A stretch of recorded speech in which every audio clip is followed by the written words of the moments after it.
Well, good evening, everyone. My name is Mark Valeri, and as the director of the John C. Danforth Center on Religion and Politics, I welcome you to Washington University and to this presentation by Sahar Aziz on the Palestine Taboo, Race, Islamophobia, and Free Speech. And we are very grateful to the law school for providing this location for tonight's event. The Danforth Center brings together scholars who study various aspects of religion and politics in American history and society. Through our work, we hope to illumine the importance of a pluralistic public discourse and to encourage thoughtful conversation. This is the first of our public events of the 2024-25 academic year, and we hope that you will join us for some of our upcoming events, which include this Friday at 11:30, when we will host a conversation about teaching Jewish philosophy and politics since October 7th with Shira Billet. On October 10th, we will host a Danforth Distinguished Lecture focused on issues related to the presidential election. That event is titled Realistic Hope, American Democracy and the 2024 Election. John Dickerson of CBS News will moderate two conversations, one with the U.S. Poet Laureate Joy Harjo and author Valeria Luiselli, and the other with the New York Times columnist Jamel Bouie and former United States Congressman Adam Kinzinger. The next semester, we will host talks by Padraig Atuama, Tim Alberta, and Diane Winston. You can find more information about all of these events and how to register on our website or on flyers on the table outside this room. If you sign up on our email lists there, we'll also send you event updates. So now to tonight's event. First of all, please silence your cell phones. There will be a time for questions and answers following this evening's presentation. We will not do this by asking comments from you verbally at the spot, but by you filling out cards on which to write your questions. And we will get a card to you. If you haven't received one, raise your hand now. You all got cards. Excellent. We will collect these cards around 7:45, and they'll be ready for me using them to ask Professor Aziz questions at that point. And then after our event, we welcome you to a reception in the dining hall adjacent to this moot court room. Our speaker tonight, Sahar Aziz, is Distinguished Professor of Law, Chancellor's Social Justice Scholar, and Middle East and Legal Studies Scholar at Rutgers University Law School. She is also the founding director of the Center for Security, Race, and Rights at Rutgers University, and there's some cards out there also with information on that center. Professor Aziz earned a JD and an MA in Middle Eastern Studies from the University of Texas, where she served as an associate editor of the Texas Law Review. Professor Aziz's research sits at the intersection of national security, race, and civil rights, including religious freedom. Her book, The Racial Muslim: When Racism Quashes Religious Freedom, was published in 2021, and her just out book, co-edited by her, is titled Global Islamophobia in an Age of Populism. She has also published articles in publications such as the Harvard National Security Journal, Washington and Lee Law Review, and George Washington International Law Review. She has been the recipient of numerous awards, including the Soros Equity Fellowship, and was named a Middle Eastern and North African American National Security and Foreign Policy Next Generation Leader in 2020. In addition, her writing has been featured in the New York Times, The Nation, and The Guardian, and she has been a guest commentator for the BBC, PBS, Al Jazeera in English, C-SPAN, MSNBC, and Fox News. Professor Aziz also served as a senior policy advisor for the Office for Civil Rights and Civil Liberties at the United States Department of Homeland Security, where she worked on the intersection of national security and civil rights. Professor Aziz first visited our Danforth Center in 2011 to participate in a panel that marked the 10th year anniversary of 9/11. And we are delighted by her return to the Danforth Center. Please join me in welcoming Professor Sahar Aziz.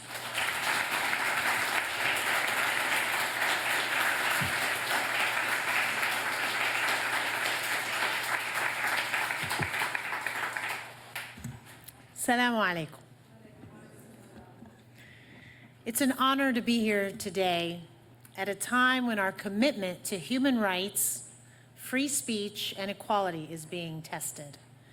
And I'm especially thankful to the faculty, staff, and students at the Danforth Center on Religion and Politics for having the courage to confront head-on with civility and professionalism a challenging issue at the intersection of race, politics, and religion: the Palestine taboo.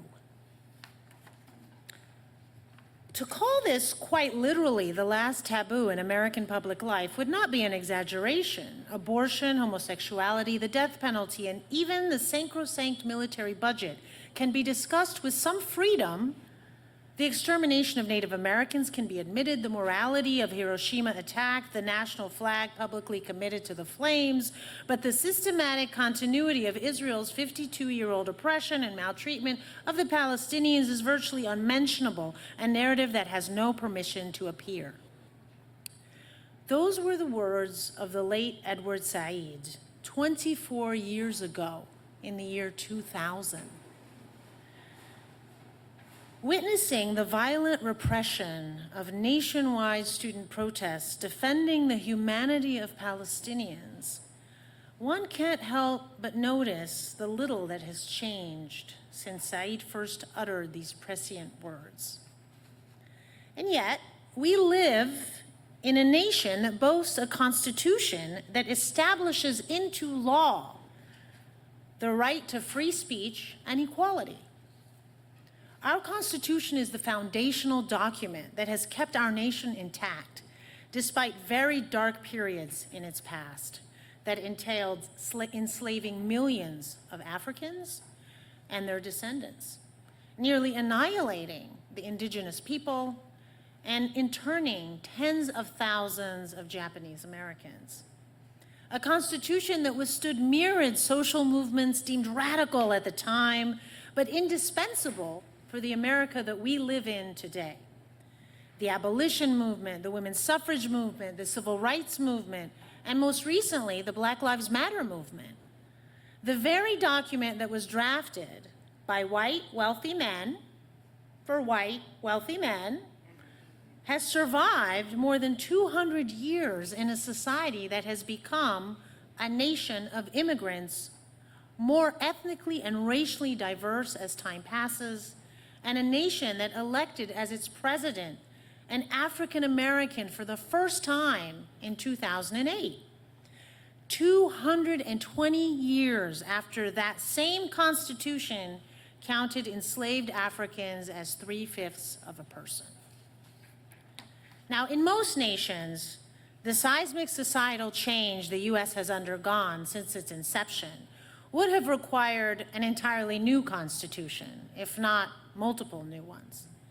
And indeed, if the document is deployed as a static tool for imposing the set of gender, racial, and religious hierarchies at the time of its founding, male, Northern European, and Protestant, the nation we have become would simply not exist. That is why the US Constitution must be a living document that is flexible enough to adapt to the evolution of our dynamic society while remaining grounded in firmly timeless principles. This fragile balance between accommodation of change on the one hand and an unwavering commitment to a set of principles on the other hand is what protects our exceptionally diverse nation from imploding. Now, to be sure, today, like in the past, our foundational principles are being tested as law is manipulated or weaponized by those who benefit from the status quo. Like in the past, although to a lesser degree, today we are witnessing laws and court decisions that impede voting rights for racial minorities, deny women full bodily autonomy, grant effective immunity in police shootings of Black men and women, and allow special interest groups and the wealthy to disproportionately influence our elected officials in a form of legalized corruption. And each time we experience the harms arising from our laws, disconnect from the public interest or the law's reinforcement rather than reversal of inequality, our foundational principles are tested. Now, there is one principle, I believe, that serves as the through line to all the other principles, and that is the freedom of speech. Without it, we cannot evolve or change as a nation. We cannot upend hierarchies of oppression or structures of bias if those most harmed by them cannot dissent without fear for their lives or their liberty or their livelihood. For the powerful do not need a constitution to grant them the freedom to dissent. The privileges attendant to power allow them to normalize their views and their ideologies within society. Thus, it is the disadvantaged in any system that bear the burden of changing it to be less unequal, less repressive, and less violent towards them. The winners in a particular system often cannot imagine, much less experience, the injustice of that system, unless there is the freedom to sound the alarm that change is necessary. So I want to speak today from the position of communities within a set of socio-political systems in our country that has caused a great deal of mental anguish, pain, discrimination, and violence against them, their friends, and their families, here and abroad.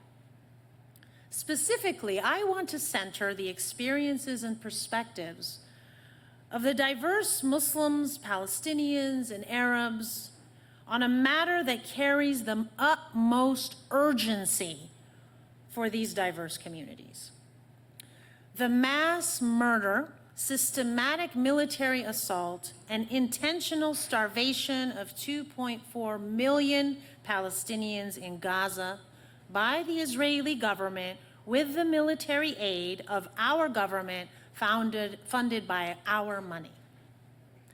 As I provide this perspective, I ask that you consider a few overarching themes. What is the relevance of racialization of the dissenter when free speech is exercised? What is the relevance of our nation's stated Judeo-Christian identity in determining who has the right to practice dissent? And finally, how committed are we as a society to the value of free speech and political expression for people who are vilified in the media, attacked by politicians, and suspected by their own government? The past 11 months have been extraordinarily emotionally taxing on all of us. We watch horrific images of Palestinian women, children, and men brutally killed in endless war crimes. On October 7, 2023, the world witnessed in shock the brutal murder of nearly 800 Israeli civilians by Hamas and the taking of over 200 hostages. We read in newspaper articles and reports about the pain experienced by our Jewish American neighbors who described October 7th as Israel's 9/11. But in less than 24 hours after Hamas's war crimes, the powerful Israeli military retaliated in full force by collectively punishing over 2.4 million Palestinians who have been trapped in the fully blockaded Gaza Strip for nearly 20 years.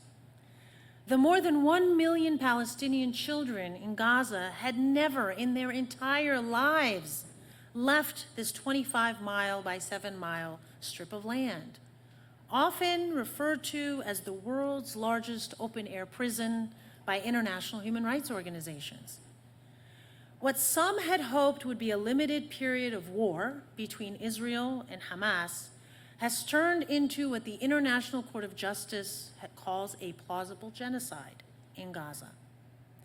The Israeli government's thirst for revenge is insatiable and seemingly endless, and it is facilitated by the United States and European governments' active support and the Arab regime's cowardly, silent complicity. As a result, the tragic murder of 800 Israeli civilians and 400 Israeli military soldiers has been eclipsed by the mass murder of nearly 51,000 Palestinians, including 22,000 children, and the injury and maiming of nearly 100,000 Palestinians. The total killed and injured constitutes nearly 7% of the entire Gazan population. That would be equivalent to 17 million Americans killed or injured in less than 12 months. Stop for a moment and imagine that. 3.5 million American children killed, 6 million American adults killed, 10 million Americans injured from bombs, snipers, or buildings collapsing on top of them, and all in only 11 months, just less than 12 months. Meanwhile, the remaining 100 Israeli hostages have been all but forgotten by Western nations. The Israeli government is so blinded by its hatred for Palestinians under the guise of eliminating Hamas, they have refused multiple opportunities to accept a permanent ceasefire that would bring back the Israeli hostages and stop the daily killing of Palestinians. So since October 8th of 2023, Israel has also imposed either a full ban on the entrance of food, water, and fuel into Gaza, or allowed in only a fraction of the daily needs for survival, all for one purpose: to systematically starve and dehydrate over 2.4 million Palestinians. Today, the average Palestinian eats only one meal a day, and more than 500,000 Palestinians eat only one meal every other day.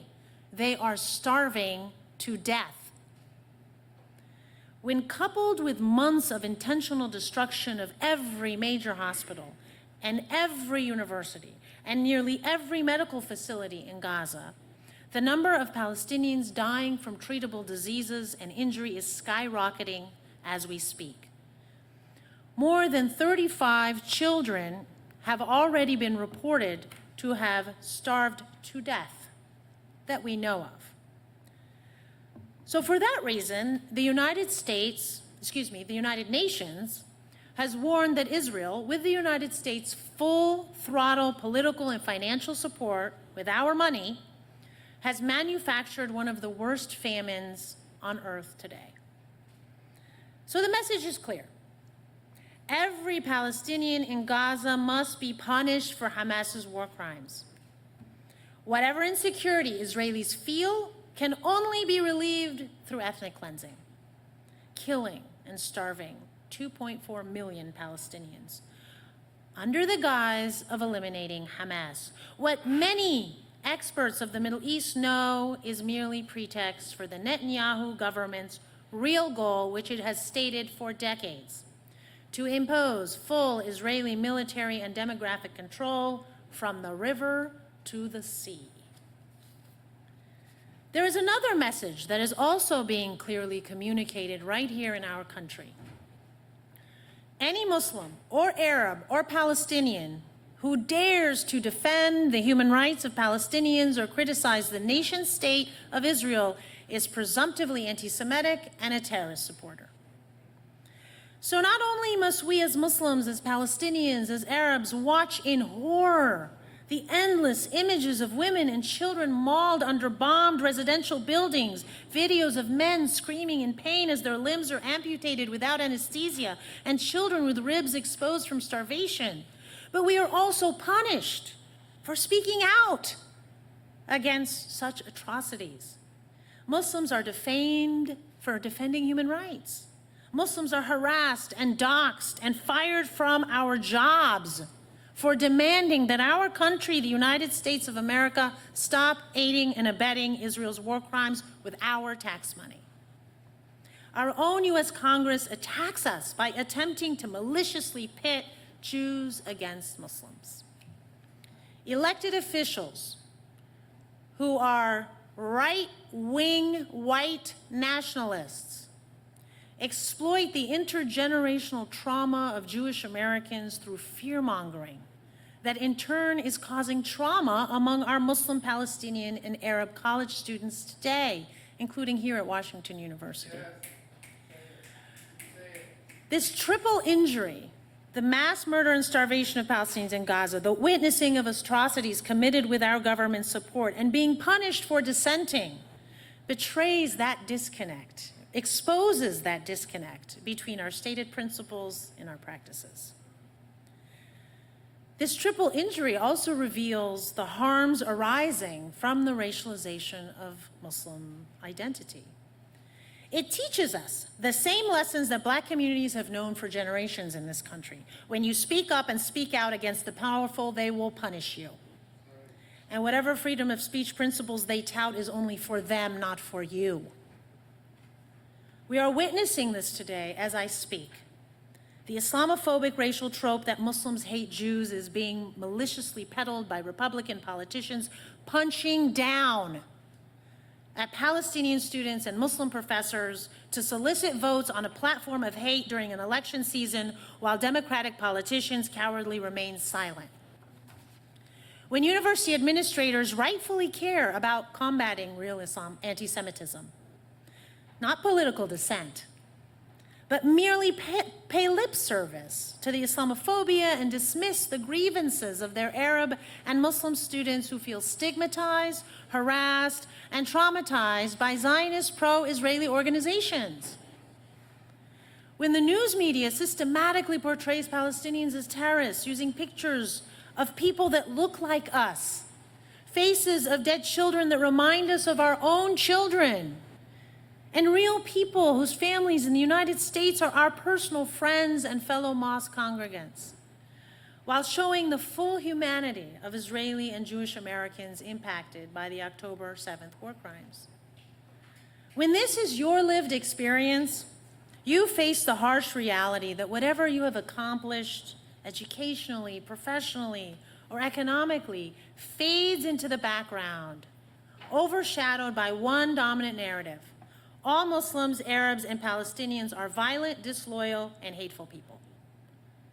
These racist stereotypes have been germinating in American society for more than 2 decades. Indeed, I wrote an entire book about it, The Racial Muslim, When Racism Quashes Religious Freedom, that meticulously explains how the racialization of Muslims has made them permanent outsiders and presumptively terrorists. The racialization of Muslim identity, however, is paradoxically and perversely a direct outgrowth of the racialization of Jewish identity that peaked in the first half of the 20th century. Many of the same tropes against these religious communities, suspicions of loyalty to foreign entities, threats to American security, and insidious conspiracies to take over the country, are now being maliciously deployed against Muslim communities in the United States. The playbook is no secret. First, you dehumanize the minority community.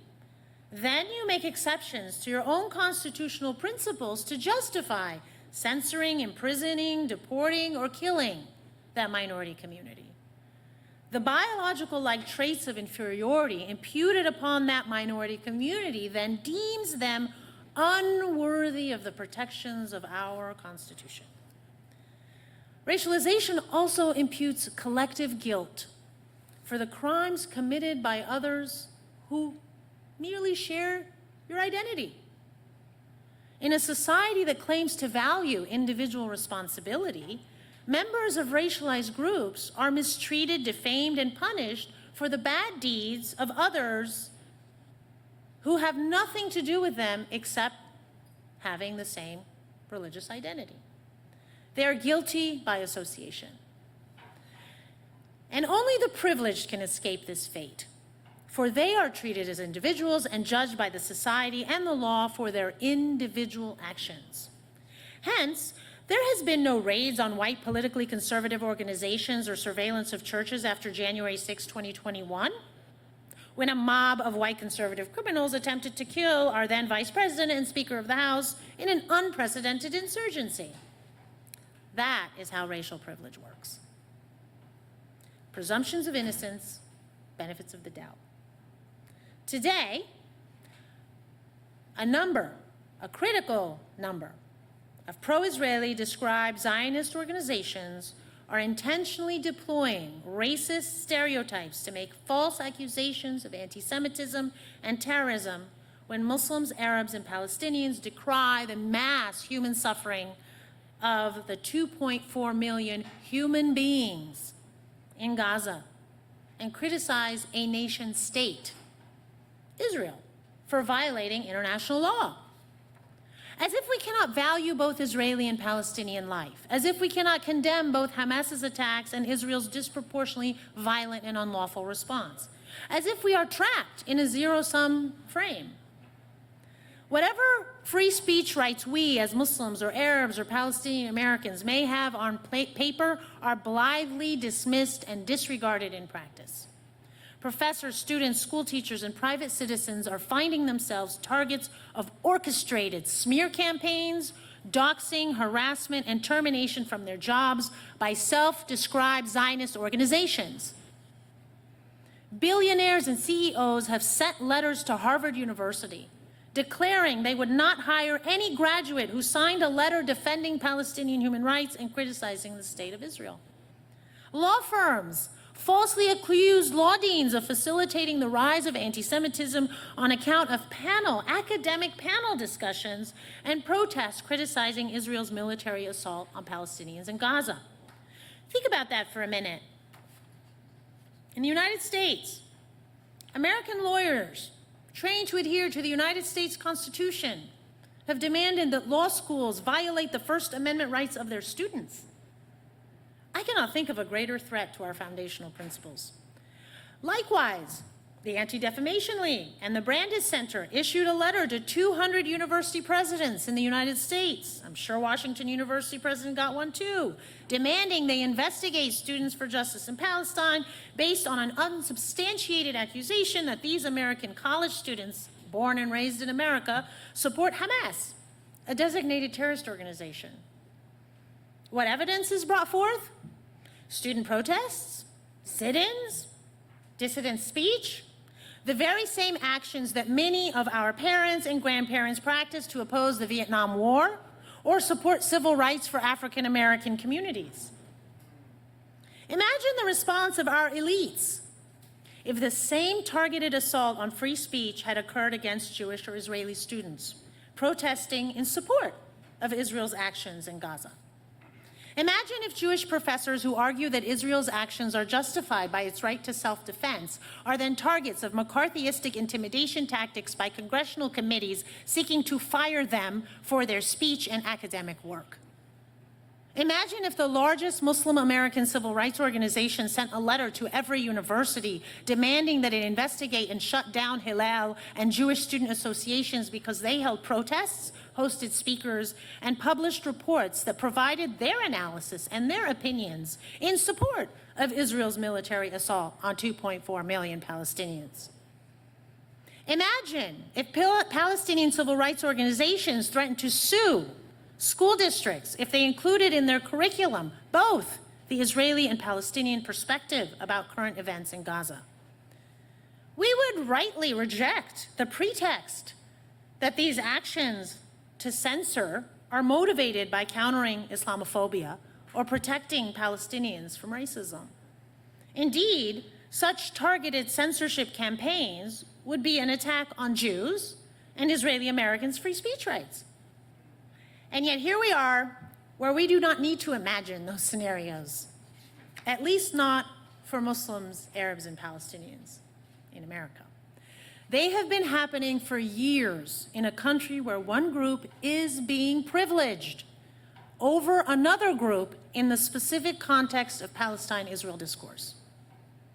And if you have not experienced this personally, then you cannot imagine the injustice of this system. Indeed, I have personally experienced being on the receiving end of insults and doxing, verbal attacks, and threats on my safety by people who proudly proclaim their pro-Israeli beliefs and admit that their hatred toward me is due to my criticism of what I believe is Israel's genocidal campaign against Palestinians. I have a growing number of self-described Zionist organizations and individuals seeking to hurt me and my family, seeking to destroy my livelihood, seeking to censor me. And for what? For defending the human rights of Palestinians? For dissenting on foreign policy matters? For doing my job as an academic whose expertise is civil and human rights of Muslims, Arabs, and South Asians?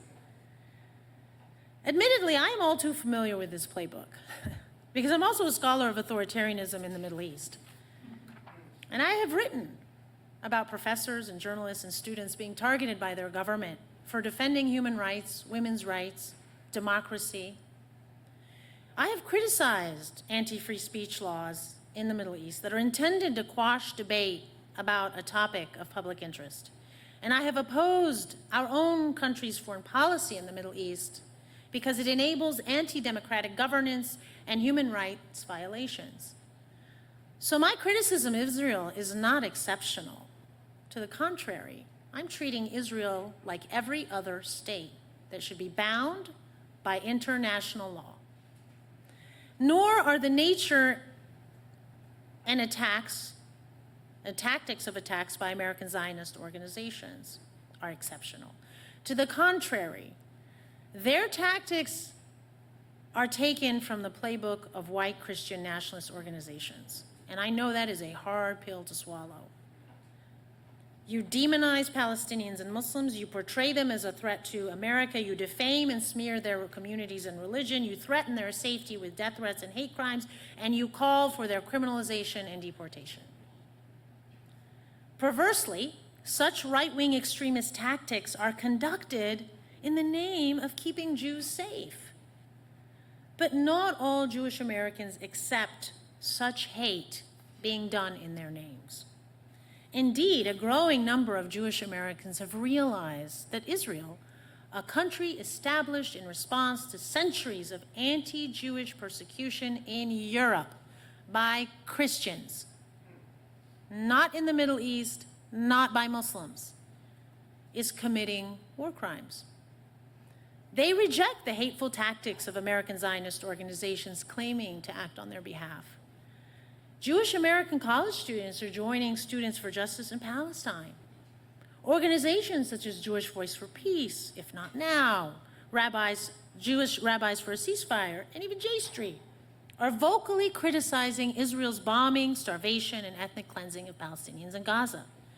These principled Jewish Americans are participating in nationwide protests, letter-writing campaigns to elected officials, and educational events that are demanding a ceasefire in Gaza. And yet, it is the Palestinian, Arab, and Muslim students being disproportionately blacklisted, harassed, and attacked by the Zionist pro-Israeli groups and individuals. It is the Muslim and Palestinian professors whose academic freedom and free speech rights are directly attacked by our pro-Israeli elected officials and university administrators. So, our foundational principles are being tested as law is weaponized by those who benefit from the status quo to punch down at those who are less privileged than them. Muslims who have no representation in nearly every state legislature. Muslims who have only 2 federal judges nationwide. And Muslims who only have 3 elected officials in both houses, both chambers of Congress. They are bearing the burden of changing our society to be less unequal, less repressive, and less violent. I am here today to tell you that it is not our communities sending letters to universities demanding that they censor and discipline Jewish students for exercising their free speech rights. It is not our communities demanding that universities fire Jewish professors who subscribe to Zionism as a political ideology or unconditionally support Israel.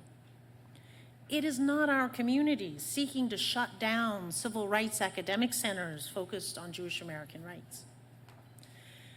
Our communities are focused on one urgent, existential issue: to stop our nation's military and political support for Israel's genocidal campaign in Gaza, to demand a permanent ceasefire.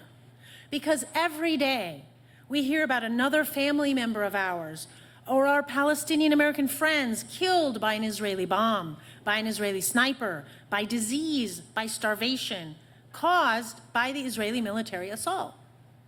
That is what motivates the protests, the dissent, the academic events, and the speeches. It is not a hatred for Jews, but rather the recognition of the humanity of Palestinians. It is not a desire to hurt Jews, but a demand for a permanent ceasefire to stop the grave human suffering of Palestinians. So I'm here today to tell the privileged in this audience, who may not be able to imagine, much less experience, the injustice of our system, that my community is experiencing deep trauma and fear and pain from the hateful people who want to hurt us and our families because we are exercising our free speech rights. We are afraid of some Zionist pro-Israeli organizations who spread hate and incite aggression toward our families, our children, and our institution with absolutely no regard for our humanity or physical safety. We are receiving death threats in the name of defending Jews. This is how bad it's getting in this country. We are afraid of the pro-Israeli bullies in Congress who abuse their authority to treat us as exempt from that through-line principle of free speech in our foundational document. Our Muslim and Palestinian students across the country feel abandoned by university administrators who have no problem taking their tuition money, but feel little obligation to treat them with the same care and empathy as they do Jewish students or pro-Israeli students.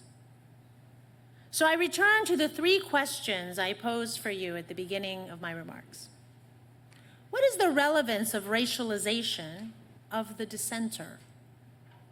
What is the relevance of our nation's stated Judeo-Christian identity in how our society treats Muslim Americans? And how committed are we as a society to the value of free speech and political expression for people who are vilified in the media, attacked by politicians, and suspected by their own government? As I stand here today at an American university before a new generation of critical thinkers who are leading the latest social movement, of change that demands our nation values equally, in practice, not just on paper, the lives of our diverse citizenry. I challenge you to answer these questions. It is up to you to decide what you want to read, whom you want to hear, and how you want to expand your intellectual freedom. To solve the numerous challenges facing our society and our world. For that is the very definition of intellectual freedom. So be wary, college students, when universities try to hide information or speakers from you under the guise of a patronizing goal to protect you from being offended. Your generation is resilient, and it's proudly diverse. Do not fall into the trap set by your detractors to divide you between Jewish and Muslim, black and white, immigrant and citizen. For by practicing your right to free speech in cross-racial and interfaith coalitions in defense of the most vulnerable in society, you are bringing to life the foundational principle that made our Constitution empower change agents on whose shoulders we all stand. Thank you.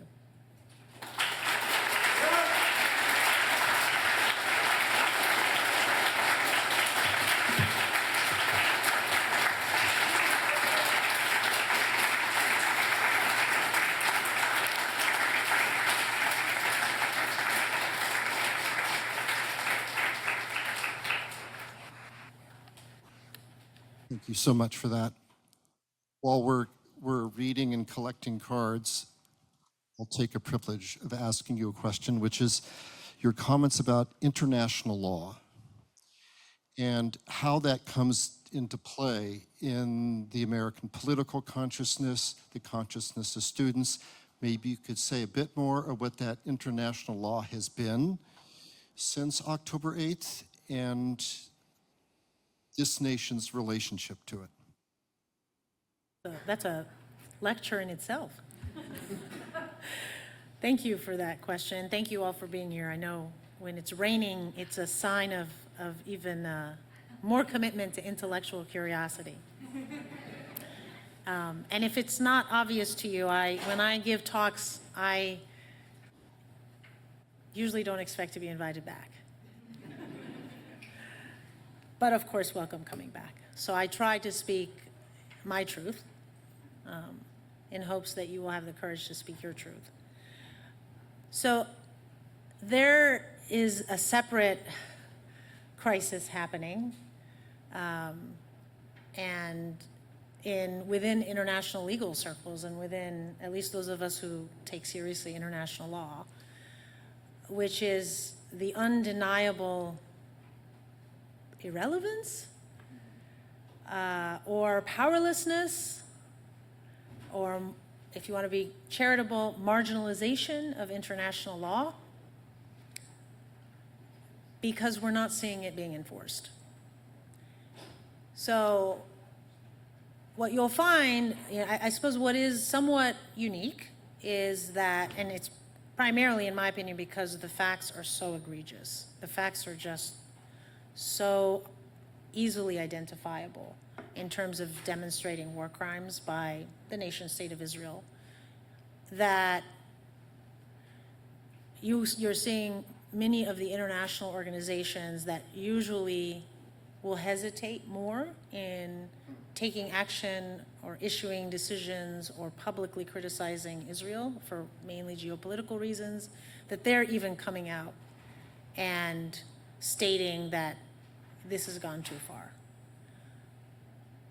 Whether it's the International Court of Justice, which is now investigating, right? It is found that it is a plausible genocide, which essentially means that it is definitely not a genocide, and that there is now going to be fact gathering.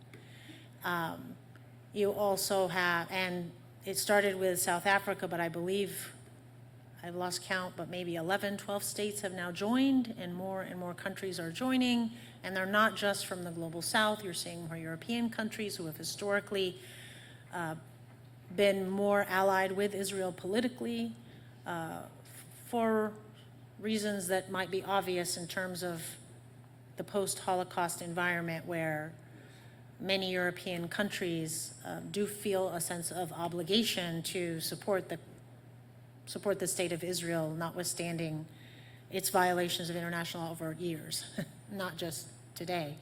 So I think we're seeing, and then the International Court, Criminal Court, which our country does not recognize and has not, subjected itself to its jurisdiction, but my understanding is that there may be a warrant coming out soon against some Israeli officials, and there was, I believe, already a warrant that has been issued against a number of Hamas leaders. So I should preface, I should state something that is obvious to me, but maybe not to you.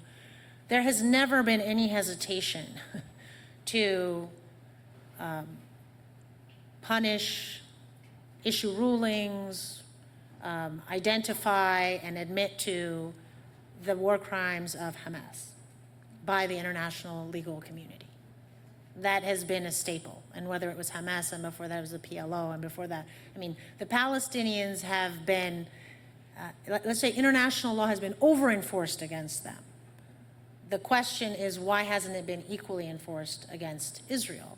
And partly is because the international legal order privileges states over non-state actors. It is created by states for states. And so this concept of non-state actors having the audacity to challenge militarily any state is going to conveniently be portrayed as illegitimate by the nation states who create international law. We have the 1977 protocols that did recognize independence and liberation movements, but that was after significant advocacy by the global South and former colonized states. So I guess I'll just end, because again, we could go on for quite a while on this, but I'll just end by saying that there is I believe there is a crisis going on. And I think that those of us who live in the United States, for better or worse, this is the empire. This is the most powerful economy in the world for now. China's catching up. We have the most powerful military in the world. It is a unipolar world political system. It is not there's no other challenger, not yet. Maybe China will rise. So we have our nation has significant influence in setting precedents and determining the legitimacy of various systems, including international law. And I think we need to ask ourselves, what would the world be like if that international legal order is no longer the criteria through which we resolve interstate conflicts or wars or disputes, or go back to the pre-World War II era? Because international law and the legal order was created so that there would not be another World War II, so that there would not be another genocide or Holocaust, so that there would not be war crimes that were endless and unaccounted for, that there would be laws of war and there would be limits to what the folks with the guns can do. And so if we delegitimize that system by refusing to apply it equally to all nations and give exception to some nations, including our own, what kind of world are we setting up our kids and grandkids for? Because it's very, very difficult to reverse that. If you want to go to the quote-unquote war of the jungle, that is bad news for everybody who doesn't live in the most powerful country or doesn't have the most powerful country supporting it. And I think you all know that we know borders are less and less meaningful, and we can no longer protect ourselves with borders.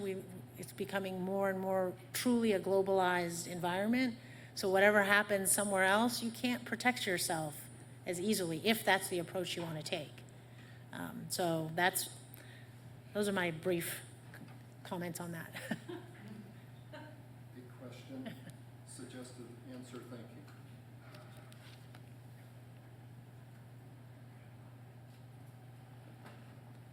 There we go.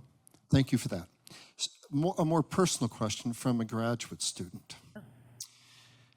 How does one vocalize their support for Palestinians in opposition to the suppression of others' support by an institution such as WashU, while fearing that their livelihood in future will be taken away due to expressing their support for human rights and human lives?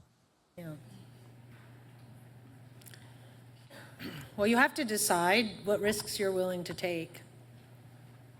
The people who, before you, who fought and took risks to provide you with the opportunities and privileges you have, took risks and paid high price and sacrificed. So nothing is free. Your freedom is not free. People died for it. People got fired for it. People suffered for it. But that doesn't mean you have to do that. It just means you have to decide if that's what you want to do and be smart about it. I think this is why collective action is so important. And that's exactly why universities don't want that. So here's a hypothetical. What if you could convince 30% of students to disenroll for a semester in protest of a university's policies? What would happen to the budget? That's a creative thought. I'm not suggesting you do that, but I'm just explaining to you that that's why the elites or groups or individuals in power are so afraid of collective action. It's why companies don't like unions, right? Because then they're not punching down anymore. Now they've got equals, or maybe groups that are even stronger than them. And I think that's where this is I know this makes me sound so old, but I'm going to say it anyway. You all are so lucky to be experiencing this hardship because it's the best education. We could never teach you this in the classroom. You can read about the civil rights movement, but you're living now. You're living a civil rights movement. And part of the learning process is figuring out, what do I do? How do we mobilize? How do we engage with the administration? How do we engage with our government? How do we leverage our faculty to be our advisors rather than people who are bearing down on us, telling us what to do, and they're clueless because they lived in a different era and they don't understand what we're going through? So the most powerful weapon you have is your collective. And that will then teach you how to lead, and it will teach you how to avoid the implosion of social movements, which is usually how social movements end, is through internal implosion, not through external pressure. But all of that is part of, I think, the learning process. But individually, I think you have to decide what risk you're willing to take, and you better have a plan B. Thank you. I'm not sure we'll get to all of them, but we'll try and ask for patience. You mentioned that Israel has targeted hospitals in Gaza, but didn't include that Hamas embedded themselves in places like hospitals and schools. How do you suggest that Israel respond? Don't bomb hospitals. There are international laws in place.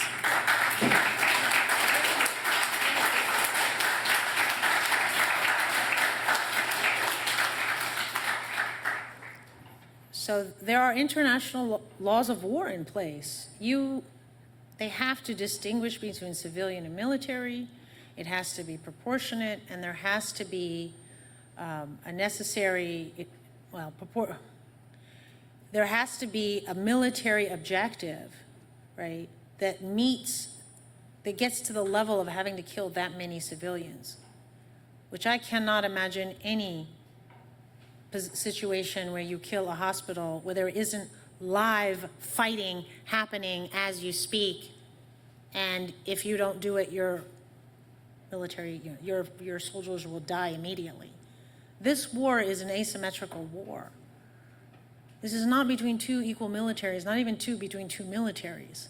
You have 2.4 million civilians trapped, or say 2.2 if you want to figure out, we can estimate how many are Hamas fighters. And the reason why, nobody wants to talk about this because this is really complicated. But if we complicate it for you, then you're going to have to start questioning Israel's approaches and tactics. What's complicated about it, because if it's black and white, it's easy.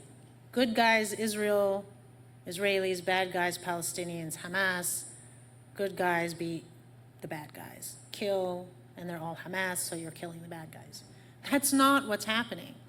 I mean, first you have to learn about the Palestinian experience since pre-1948, and I say that because your education system is teaching you and has taught you about the Israeli experience, but it has not intentionally taught you about the Palestinian experience. And that should cause you some concern. Why aren't you teaching me both sides?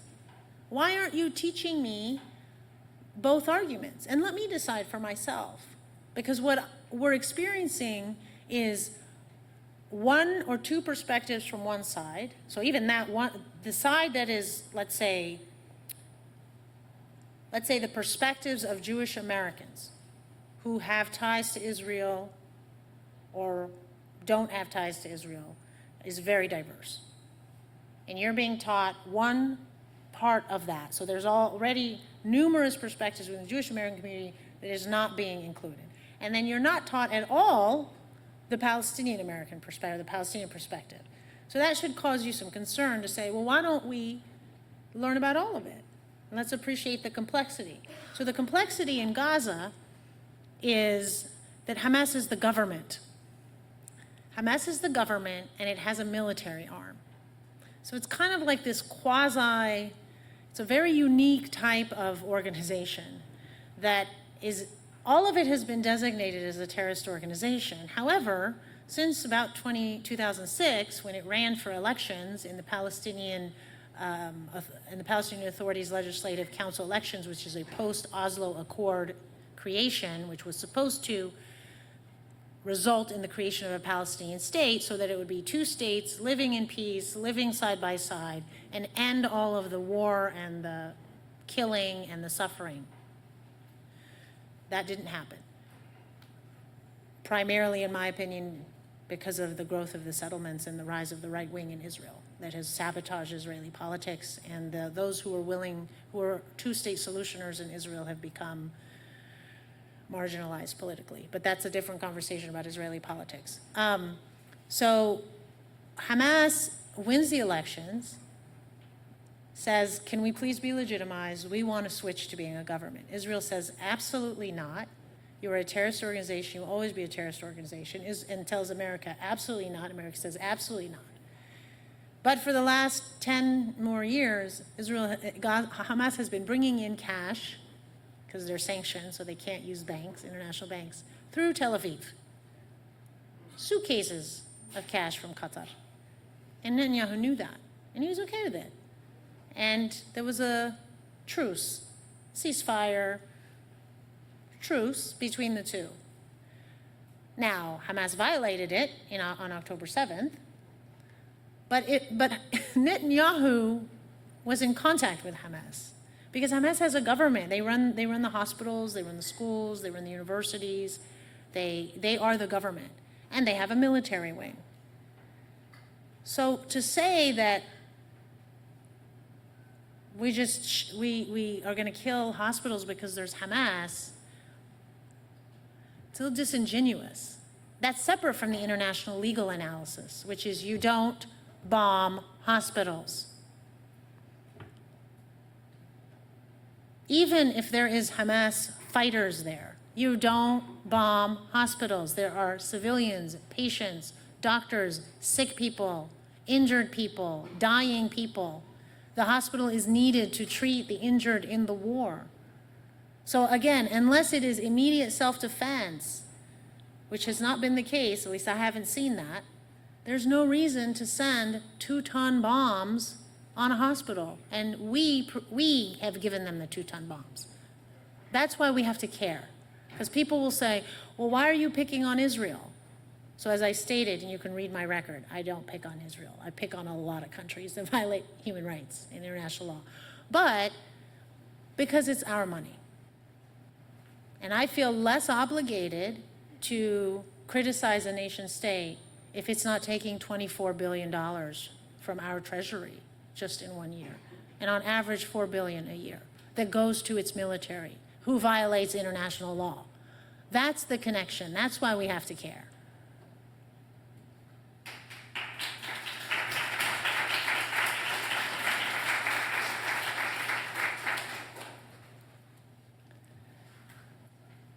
Paraphrasing a couple questions and putting them together, there a lot of expressions to simply say thank you for your powerful talk.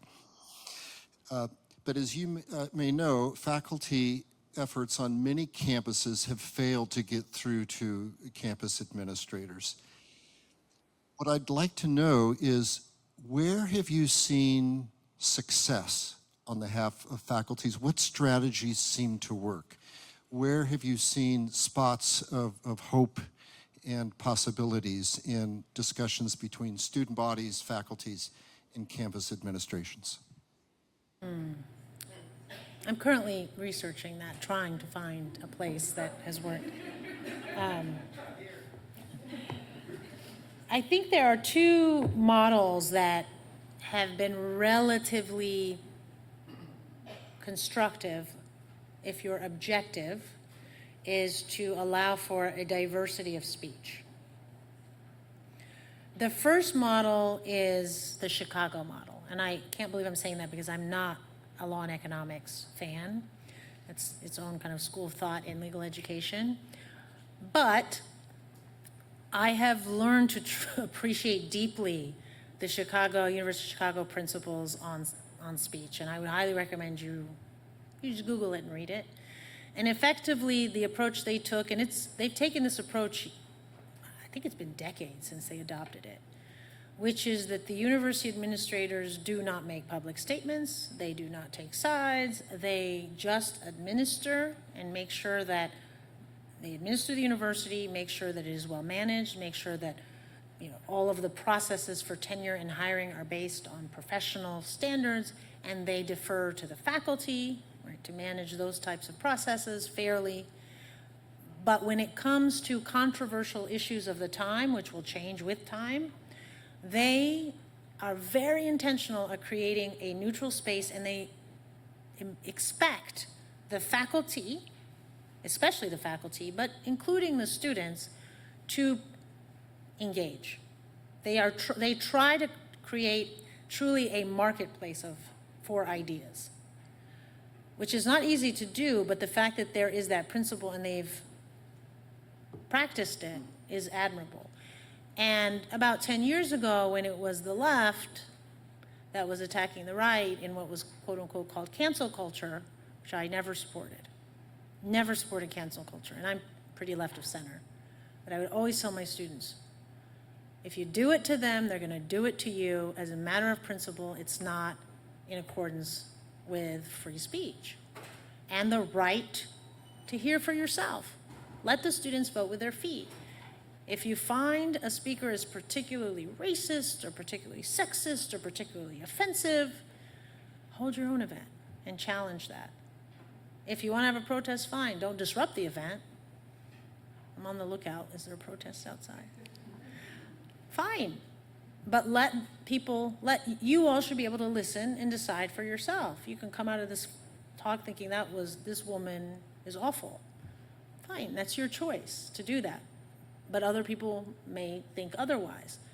The other model that works, and the reason it works is because it just organically functions within the structures of our crisis in higher education, another crisis that's happening. And your generation is learning this indirectly.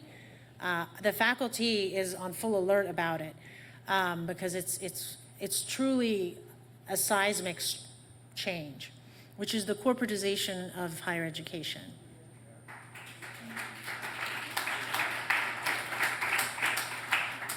And it's so structural that one doesn't know where to begin. So as a result, the people in the administration in all universities, not just private, but more so in private, but also in public, are serving the donors and people and the grantors. The students are the last on the list unless they have donors who are their advocates. right? And the donors can be the alumni, they can be the parents of the students, they can be advocacy organizations. And so when you are a corporate entity, you care about your PR, you care about, you don't want trouble, you don't want protests, you don't want bad publicity, because you're trying to make profit. It's all about profit. Education, that's a nice concept. Or we'll define education as profit. How much money did our students make when they graduated, right? It's neoliberal capitalism. And I'm being descriptive, I'm not giving some kind of left-right analysis, I'm just describing reality.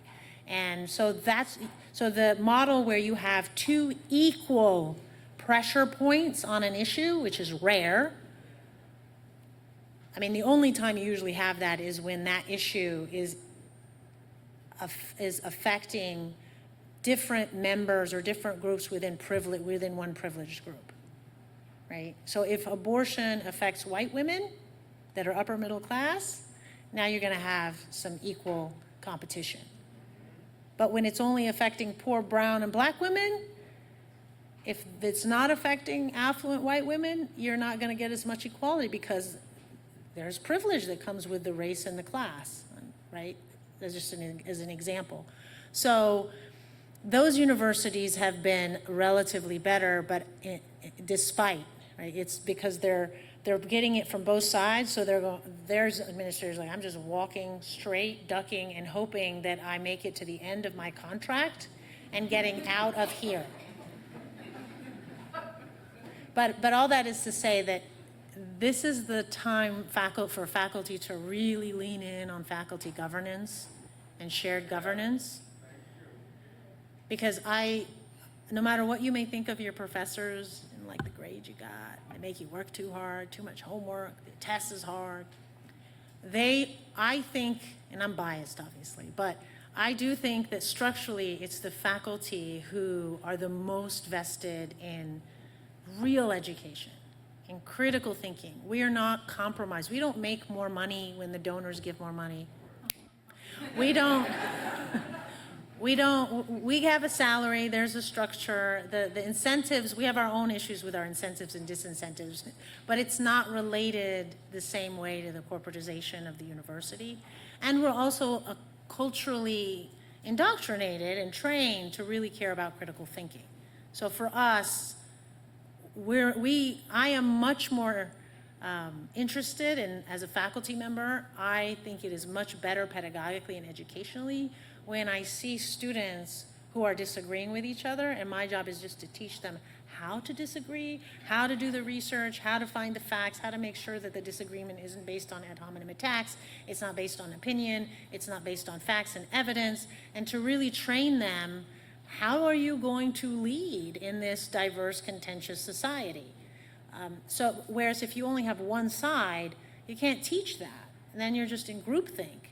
And groupthink is generally, in a society like this, there's never a good result out of that. So all that is to say that the faculty are your friends. Amen.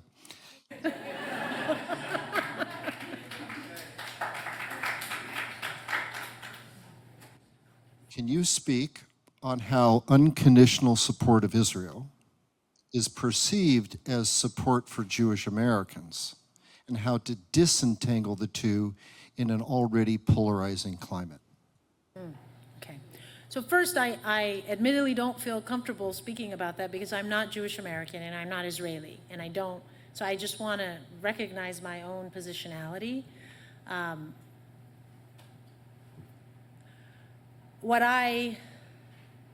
Maybe I'll answer it by posing some questions from my vantage point. Okay, and I live in New Jersey. I believe, might be wrong on this, but I believe New Jersey has the largest Jewish American population in the country as a state, followed by New York. And as a result, one of the advantages is that you meet diversity. There are so many different people. Anytime you have a large group of people who share an identity, you're going to be exposed to diversity within that group. That doesn't mean that the diversity is equally allocated, but there is diversity of thought and diversity of analysis about this particular issue, for example. So, yes, there are many Jewish Americans that, well, I shouldn't say many. There are, I don't know the percentage. I'm eager to I'm looking for the data. I don't know if it exists in terms of polling Jewish Americans about their specific views vis-a-vis Israel, not just the ceasefire. My understanding is in Israel, has it reached 70% for the permanent ceasefire, supporting the permanent ceasefire? So I believe the data in Israel is the Israeli citizens are more pro-permanent ceasefire than Jewish Americans. That's an interesting question, which has to do with perhaps diasporic politics. As an Egyptian American, I'm very familiar with the difference between the relationship of the diaspora to what they perceive, whether it is in fact their nation of origin or some foreign country that they're connected to, and the people who are actually living in that country. Two different things, right? Two different, because you're not living there. You're not the one that has to deal with the reality of occupying a whole nother people and what that means, or being in a permanent state of war with people to your north and people to your south and people to your west, right? That you might have a different calculus in what you want for your own future because you live there. You're not across the ocean, right? So I think that, I just don't feel qualified to answer the question, but I would just say that don't fall into the trap of conflating a nation state with a religion. I would never want people to think that Iran represents all Muslims or that Saudi Arabia represents all Muslims. Iran is a majority Shia state, Saudi Arabia is a majority Sunni state. I would never want people to think that because the Egyptian government does something that all Egyptians support that, or that whether Egyptian diasporic communities, or whether Egyptians in Egypt. Because if that's the case, then all of you guys are Trumpites. I'm in a university, so I kind of know that tends to be the minority view. And some of you may be like, yeah, I'm a Trumpite. Okay, you are individually, but what if everybody in the world thought that everything Trump did represents you, just because he's the American president? You have to disconnect a government from a people. You have to disconnect, and I think that there is a serious, how can I state this? There is an anti-Semitic phenomena of essentializing Jews in America, and that is anti-Semitic. But that is a problem that the Jewish American community needs to resolve. It can't be resolved from outside. I can only just tell you how it's harming my community, how it's harming me personally, how what I think is sabotage or misrepresentation of right-wing political American Zionist organizations claiming to represent all Jews, claiming to defend anti-Semitism writ large, how they and their actions are harming my community. But what that means for Jewish Americans, that needs to be resolved within that community. And I think those are very interesting and that's a conversation well worth having among college students, right? That are Jewish and that are Muslim and that are Arab, Palestinians, etc. But that takes a lot of courage. Right, here's another. Do you see the boycott, divest, and sanctions movement as being able to achieve any intervention and lead to an eventual solution towards Palestinian sovereignty? Oh, BDS, the trick question. So my position is, I kind of start with basic principles, like I talked about free speech today. I am opposed to military occupation of the people, whoever those people are and whoever's doing the occupation. I am opposed to chronic human rights violations of the people, whoever is doing it and whoever is the victim. And I am opposed to violent resistance and prefer peaceful resistance, understanding full well that unfortunately some change has happened through war between states, right? But if you look at the menu of alternatives for 6 million people, right? 4 million in the West Bank, over 2 million in Gaza, that's 6 million people. They're stateless. 2.4 million of them are starving and essentially being ethnically, they're not yet ethnically cleansed, but to be determined, right? Or if they're able, Netanyahu has made it clear he wants to kick them all into Sinai and kick them out. It's only because Egypt refuses that they're not out of Gaza. And then you have the 4 million in the West Bank who the violence is increasing, the settlements have increased. I mean, things are getting worse and worse and worse for them. The two-state solution is dead. And it's not dead because of the Palestinians. I know that's what you've been told.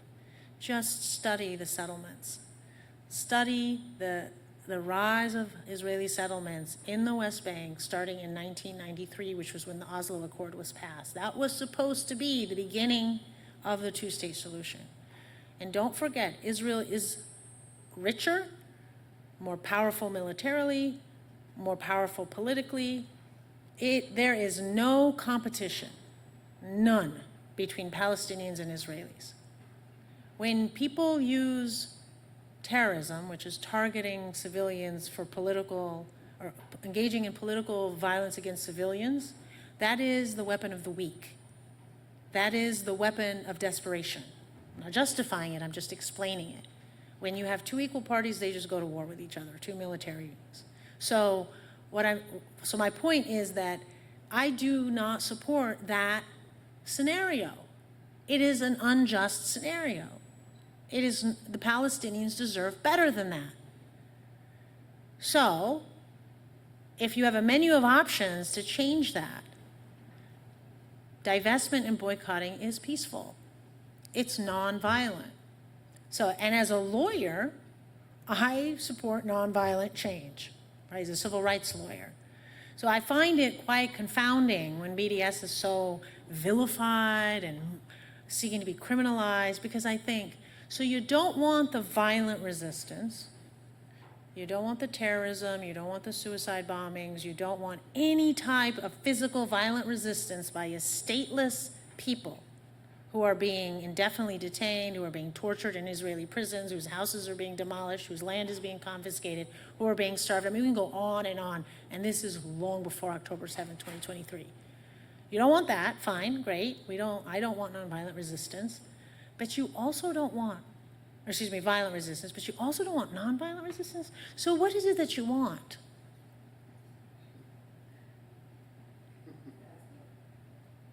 You want to be an oppressor, and you want to support the oppressor. And you only care about Israelis, and you only care about Jews in Israel. And that is just something, I'm sorry, I cannot accept for anyone.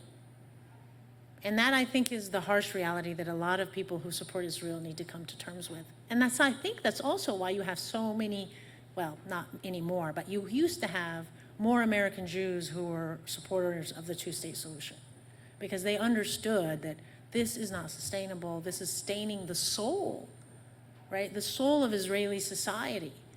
It is, do you want to be that person?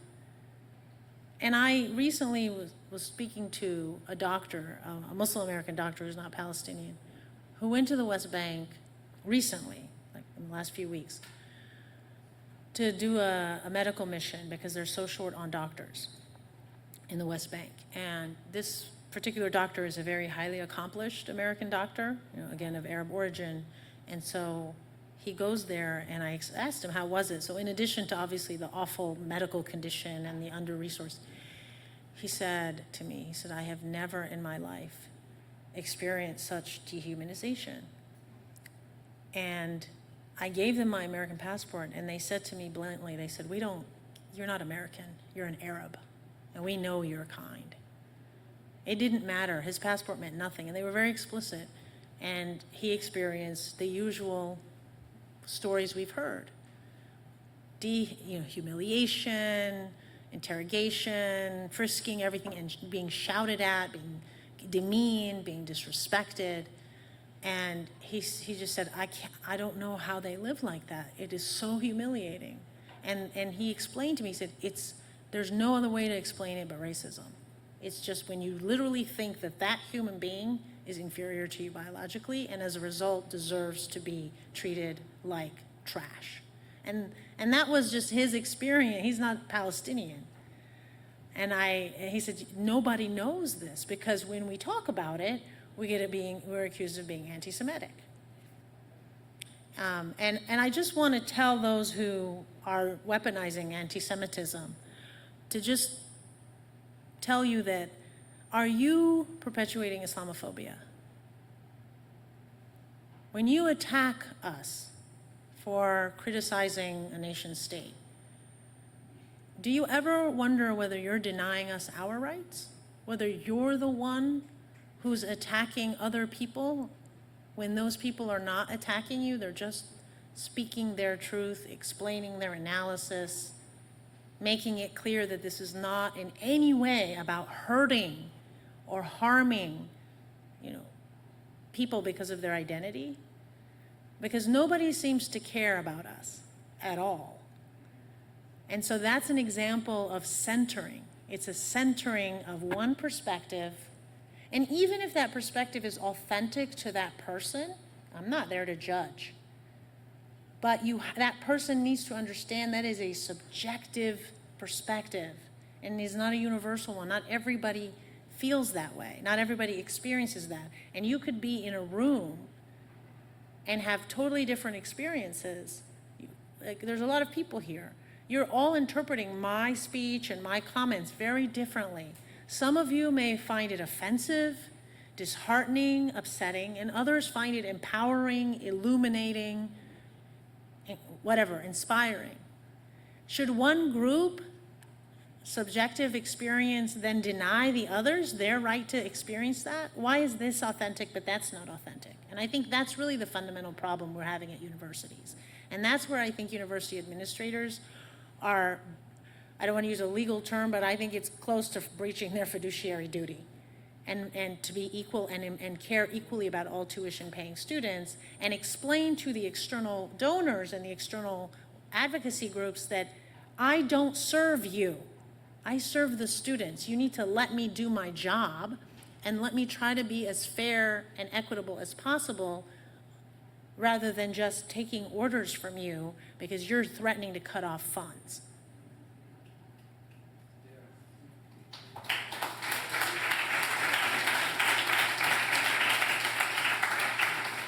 There are more questions, but we're out of time, so I invite you to express once again your appreciation for Professor Aziz.